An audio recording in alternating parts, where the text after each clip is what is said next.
কিছুদিন আগে এক ঘূর্ণিঝড় শুনলাম, পত্রিকায় দিল ঘূর্ণিঝড়ের নাম ঘূর্ণিঝড় গাজা। ঘূর্ণিঝড় গাজা বাজান, ঘূর্ণিঝড়ে ঘর পরে, বাড়ি পরে, দোকান ভাঙ্গে, আবার উঠানো যায়, ঠিক করা যায়। আল্লাহ যে আমাদের উপর একটা ঘূর্ণিঝড় দিছে, বেশিরভাগ বাংলাদেশে এই ঘূর্ণিঝড়টা আছে।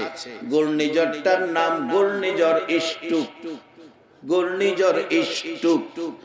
এই ঘূর্ণিঝড়ে যদি কেউ পড়ে আর উঠানো যায়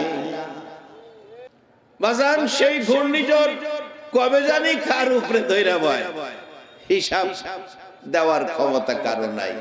তাই আসুন, আল্লাহ আমাদেরকে সৃষ্টির সেরা করে বানাইয়া জান্নাত বানাইলেন, আমাদেরকে ফেরেশতার চেয়ে দামি বললেন। আমরা দুনিয়ার জমিনে আছি, দুনিয়াটার মালিক আল্লাহ। আমরা জীবনে গুনাহ করেছি, মাফ করে দিবেন আল্লাহ। আরাফাতের মাঠে মাফ করেন যে আল্লাহ। আজকে এই জায়গাতেও আছেন সে আল্লাহ।